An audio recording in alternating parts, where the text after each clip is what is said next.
Bueno, buenas tardes, buenos días, la hora que sea la que estén viendo este video. Vamos a empezar a hablar de un nuevo tema, ¿no? Vamos a empezar a hablar de una nueva competencia y en esta nueva competencia vamos a empezar a ver lo que son estructuras, ¿ok? Entonces, antes de empezar a ver la primera estructura tenemos que ver un poquito de background. Entonces, empezaríamos con lo que serían operadores lógicos. Vamos a poner poquito más de zoom para que se vea un poco mejor. Y regresando, ¿no? O sea, serían los operadores lógicos, ¿no? Entonces, ¿qué es un operador lógico? Ya hemos utilizado algo muy parecido en matemáticas a lo que sería un operador lógico, que vendría siendo la cuestión del igual, ¿ok? Entonces, aquí nosotros tendríamos que tener en cuenta una cuestión, ¿no? O sea, que la cuestión de los operadores lógicos no son como los utilizamos en álgebra o como los utilizamos en cálculo, ¿ok? Son una cuestión completamente distinta. Es una forma de hacer una pregunta, ¿ok? Ahorita lo vamos a ver. Entonces, tenemos distintos operadores lógicos. Entonces, el operador lógico igual a, entonces es el que nos permite decir si algo es igual a otra cosa. Se utiliza el signo de igual y en codificación en C++ tendríamos igual igual. Ok. Después diferente a tendríamos este símbolo para diferente y en C++ tendríamos signo de admiración un igual. Después menor que tendríamos el signo de menor. Este ya lo hemos utilizado muchas veces en álgebra, en cálculo. Y en la codificación sería exactamente igual. Mayor que, tendríamos el signo de mayor y en codificación sería igual. Menor o igual que, vendría siendo este signo de menor o igual. Y así es como se expresaría en codificación en C++. Menor y un igual. O mayor o igual, que sería mayor y un igual. Ok, entonces, estos operadores lógicos, ¿en dónde los vamos a utilizar? Bueno, pues los operadores lógicos los vamos a utilizar para hacer sentencias lógicas. ¿Y qué es una sentencia lógica? Bueno, una sentencia lógica simple se compone de un numerador, digo un número o una variable, un operador lógico y otro número u otra variable. En sí lo que se hace no es otra cosa más que comparar. Comparamos un número contra otro número. Ok, antes de continuar con este ejercicio vamos a definir que nuestra variable x para este ejercicio en específico vale 5, nuestra variable y vale 4 y nuestra variable z vale 0. Ok, entonces vamos a comenzar. Esto se tendría que hacer de la siguiente manera, ¿no? Entonces sería número o variable, un operador lógico y una variable. Una disculpa, tendrían que ser pues dos iguales. Ah, no son dos iguales porque estamos haciéndolo en su forma matemática. Todavía no entramos a la cuestión del código, ¿no? Entonces, fíjense bien. Aquí nos está diciendo que el 5, o sea, es una especie de pregunta, ¿no? O sea, es como si yo agarrase y pusiese una sentencia lógica y preguntase si esta sentencia lógica es verdad o es mentira. Entonces yo digo, 5 es igual a 5. Entonces yo hago esa pregunta, el 5 es igual a 5. Entonces esto me va a dar un resultado que va a decir que es verdadero, ¿no? Porque 5 sí es igual a 5. Ok, de ahí en fuera nosotros vamos a tener otra forma de expresar la cuestión de que si es verdadero o es falso, que es el resultado de tipo booleano, en donde el verdadero es 1 y el falso es un 0. ¿Ok? Total. Entonces regresamos con esto. Entonces después aquí tenemos otra pregunta. 3 es igual a 5. Entonces yo tengo que saber si el 3 es igual a 5, ¿no? Entonces digo es igual a 1. Entonces por ende 3 no es igual a 1. Entonces aquí tendríamos un resultado falso, ¿no? Nuestro resultado booleano pues sería un 0. Después nosotros podemos poner aquí un número o una variable. Entonces podemos comparar variable, o sea, así como acá, número contra número, o variable contra variable, como es en este caso. Entonces nos dice x es mayor que y, es una pregunta, ¿no? Entonces checamos, x es igual a 5, ¿no? Entonces es como si aquí tuviésemos un 5. y en Y tenemos un 4. Entonces es como si tuviésemos 5 es mayor que 4. Entonces como 5 sí es mayor que 4, entonces esto sería verdadero, ¿no? Después podemos poner una variable en comparación con un número. O el número pues también podría estar aquí, ¿no? Y aquí está la variable. No importa. Ok, podemos compararlos de las dos formas, ¿no? Entonces nos dice y es menor que 10. Entonces aquí tendríamos que checar cuánto vale y, que vale 4. Entonces sería como decir 4 es menor que 10. Entonces la respuesta pues es un sí. Entonces esta sentencia lógica es verdadera y tendría un valor booleano de 1. Después aquí tenemos z es menor que 0. Entonces aquí tenemos que z es igual a 0. Entonces aquí es donde tenemos que poner atención, ¿no? Porque decíamos, bueno, 0 es menor que 0. La respuesta es un no. Porque 0 no puede ser menor que 0. Es como decir 5 es menor que 5 o 10 es menor que 10. Entonces un número no puede ser menor o mayor que sí mismo. Un número solamente puede ser igual a sí mismo, ¿no? Entonces aquí estaríamos cayendo en la cuestión de que esta sentencia lógica no es verdad, por ende sería falso y tendríamos un resultado booleano de 0, ¿no? Y después aquí tendríamos x es mayor o igual a 5. Entonces aquí checamos cuánto vale x, que vale un 5.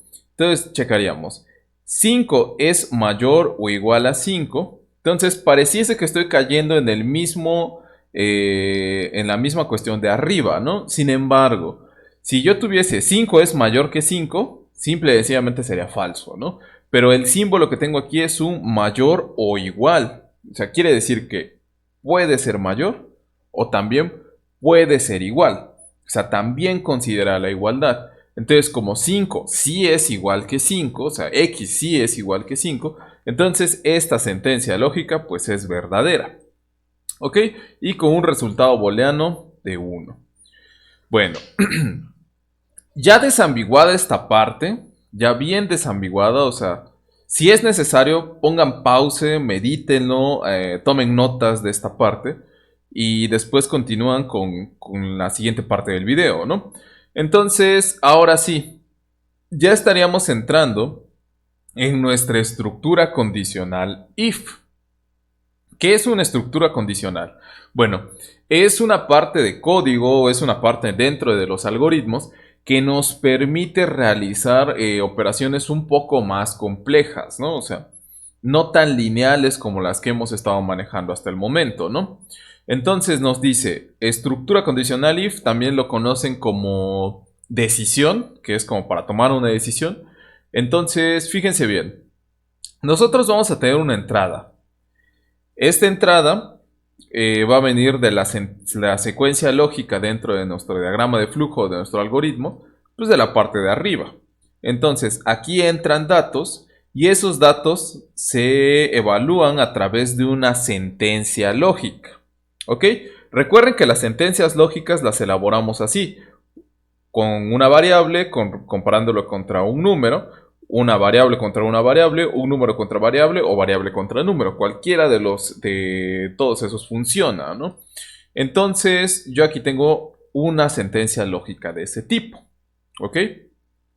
Esta sentencia lógica, como habíamos visto, solamente puede tener dos posibles respuestas. O es verdad o es mentira. Entonces, si es verdad, entonces nos iríamos hacia este lado, hacia el lado izquierdo. Y si fuese mentira esa sentencia lógica, que esa sentencia lógica fuese falsa, entonces nosotros nos iríamos a este lado. Solo se puede ejecutar uno de los dos caminos. No se pueden ejecutar los dos caminos al mismo tiempo. Esto es súper importante. Solo se ejecuta uno. No se ejecutan ambos. O sea, esto va a venir dependiendo, ¿no? De cómo se esté operando el programa. Porque va a haber veces que yo le meta algunos valores y pues se va a ir a este lado. Sin embargo, va a haber veces que yo de entrada le meto otros valores y sí se va a ir a este lado. O sea, sí puede tomar cualquiera de los dos valores, sin embargo, solamente puede tomar un valor a la vez. No se ejecutan los dos al mismo tiempo. ¿Ok? Entonces, después de que viene la sentencia lógica, Entonces, si yo caí dentro de la parte en donde la sentencia lógica es verdadera, donde caigo que sí es verdad, entonces yo voy a ejecutar este bloque. Entonces, este bloque se ejecuta siempre y cuando la sentencia lógica sea verdadera. ¿Ok? En dado caso de que la sentencia lógica no sea verdadera, pues se ejecuta un bloque cuando la sentencia lógica pues es falsa. Independientemente de cuál de los dos bloques se ejecuten, yo voy a agarrar y voy a regresar a mi línea de flujo principal, ¿no? O sea, puedo llegar a partir de aquí, se ejecuta este bloque, sigo y ya llego a la salida. O puedo llegar desde aquí, viene, se ejecuta este bloque, ejecuto esta parte, sigo y de todos modos llego a la salida. Siempre se tiene que llegar a la salida, esto es súper importante. Ok, entonces ya desambiguado qué simboliza esta parte, o sea, este como rombo, que es en donde yo voy a tener la sentencia lógica, y qué representa cada uno de estos bloques, podemos resolver un problema. Entonces, este problema es un problema bastante simple. Entonces, vamos a resolverlo y en la siguiente sesión vamos a checar cómo se lleva a cabo la codificación de dicho problema. Ok, entonces vamos a analizarlo, ¿no? Nos dice, realizar el diagrama de flujo y codificación de un programa que determine si el usuario es mayor o menor de edad. Entonces, bueno, al menos aquí en México la mayoría de edad llega a partir de los 18 años. Ok, entonces es un dato súper importante que tenemos que considerar. Entonces vamos a checar el diagrama de flujo, ¿no? Entonces yo voy a tener una terminal de inicio para iniciar mi programa. Posteriormente tengo que declarar mis variables. Aquí hay algo súper importante. Yo voy a declarar una variable edad, porque pues necesitamos la edad, y voy a declarar una variable m de mensaje. Aquí es donde yo voy a guardar un mensaje. Hay distintas formas de hacer este programa, pero en lo personal a mí me gusta hacer esta forma porque es cuando empezamos a manejar las variables de tipo string. Ok, entonces, pregunta rápida. ¿Qué tipo de variable sería la edad? Recuerden, en tipos de variables podemos tener la variable string, la variable entera y la variable flotante. String, int y float. O cadena de texto, entero y con puntos decimal, ¿no? Entonces, fíjense bien, cuando nosotros vamos a registrarnos en algún lugar, cuando nos anotamos en la escuela, cuando sacamos nuestra INE, lo que siempre nos preguntan es, ¿cuál es tu edad en años cumplidos? Entonces siempre decimos, bueno, son 18, 25, 30, etcétera, 50. Nunca decimos, tengo 17.5 años. O no decimos, bueno, pues es que yo tengo 17.99 años, prácticamente soy mayor de edad. O sea, no. Simple y sencillamente, desde el punto de vista legal, es años cumplidos. Y los años cumplidos son números enteros. Entonces, tenemos que identificar muy bien esos detalles, ¿no? Son números enteros. Ok, entonces el mensaje, ¿para qué quiero tener una variable m? Ah, bueno, lo que pasa es que lo que yo quiero es guardar un mensaje dentro de esa variable. Entonces, si va a guardar texto o cadenas de texto, tendría que ser una variable de tipo string. Ok, entonces aquí ya tendremos qué tipo de variable es, entera, y aquí tendremos una variable de tipo string. Ok, después continuamos. Y yo aquí pongo un reporte en el cual pongo una descripción. Entonces, se me estaban pasando poner las comillas, ¿no? Entonces, no es que literal vaya a salir la palabra descripción, sino aquí vamos a poner una descripción de nuestro programa. Siempre es importante describir qué hace el programa para que el usuario no se confunda. Después de la descripción, que eso es lo que no habíamos estado implementando, ahora sí vamos a empezar a hacer una programación en forma. Entonces nos dice, introduce tu edad en periodos anuales cumplidos. Yo sé que algunos de ustedes van a decir, profesor, por favor, ¿por qué habla de una manera tan rebuscada? ¿No sería más fácil decir, introduce tu edad en años cumplidos? La realidad es que sí. Sin embargo, los compiladores o los lenguajes originalmente estaban diseñados para personas que eran anglosajones, o sea, que hablaban estrictamente inglés. Entonces el uso de la ñ es una cuestión que utilizamos los hispanohablantes. Solamente las personas que, bueno, hasta donde yo sé, las personas que hablamos español utilizamos la ñ o utilizamos acentos, ¿no? Entonces, yo aquí no puedo poner años porque simple y sencillamente se pone un signo de más menos. Entonces prefiero poner algo distinto en donde yo omito la ñ, aunque suene un tanto extraño. Por eso dice introduce tu edad en periodos anuales cumplidos. Pero pues nosotros sabemos que un periodo anual no es más que un año, ¿no? Ok, después de pedir esta parte, si yo pido algo, tengo que recibir algo, ¿no? Entonces, tengo que introducir la edad en periodos anuales cumplidos y pues pido la edad y posteriormente el paralelogramo me indica que yo tendría que estar leyendo la edad. Entonces, al leer la edad, yo estaría haciendo que desde el teclado yo estaría metiendo un número, que tiene que ser un número entero, y ese número entero se va a guardar en la memoria en esta variable, en la variable edad. Para esto nos sirve este símbolo de paralelogramo. Posteriormente, ahora sí, ya tenemos todo lo que se necesita para iniciar con la estructura condicional. Entonces, entonces si se dan cuenta, en base a lo que yo meta aquí, va a modificarlo de aquí abajo, ¿no?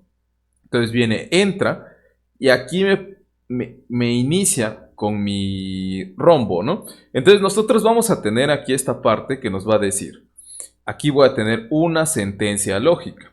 ¿Por qué seleccioné esta sentencia lógica? Pues porque si yo quiero saber si el usuario es mayor o menor de edad, tengo que decir el límite para ser mayor o menor de edad son 18 años.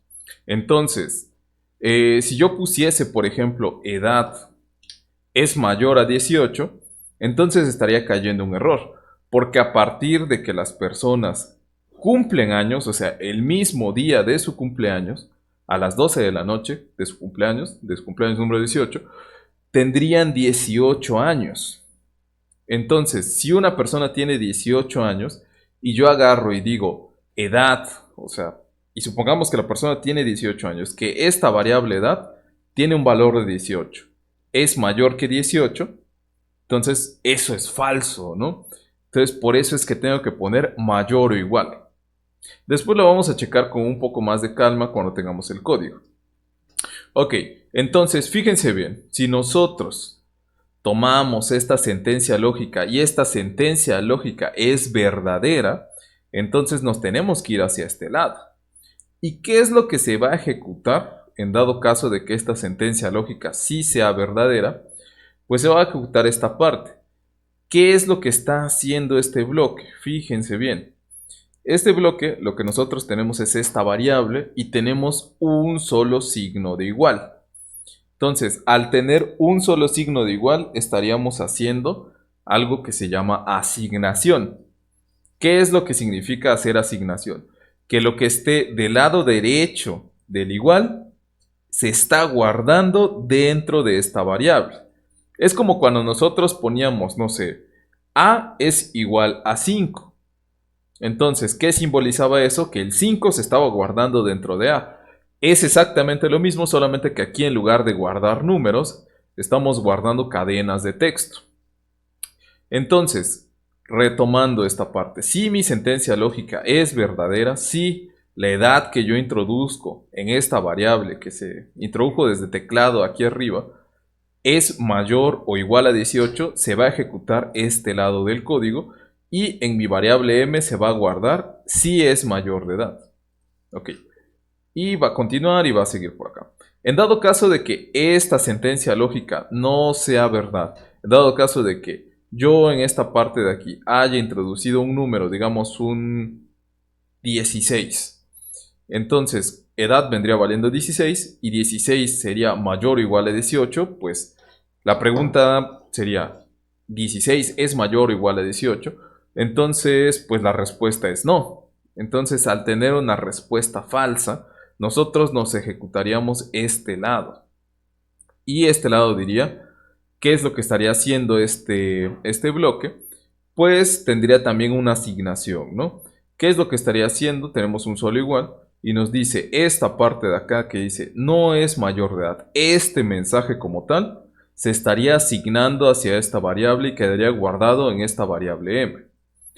Posteriormente, no importa cuál de los dos lados se haya ejecutado, nosotros tendríamos que regresar a nuestra sentencia lógica, a nuestra secuencia lógica, disculpen, y esta secuencia lógica regresaría para acá. O sea, no importa si entramos y nos fuimos a este lado o nos fuimos a este lado, siempre tenemos que terminar en esta parte de la salida, ¿no?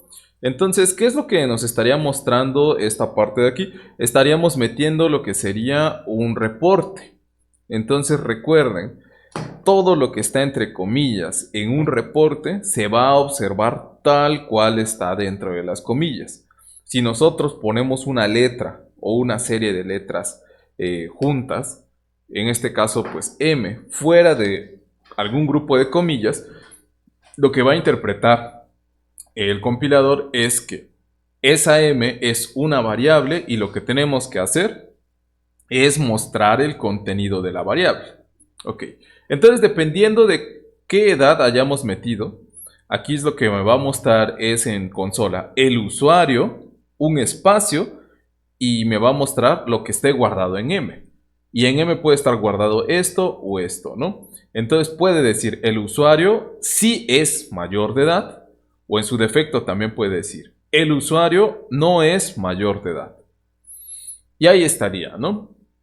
Entonces, posteriormente, lo único que nos quedaría sería realizar el fin de ese programa.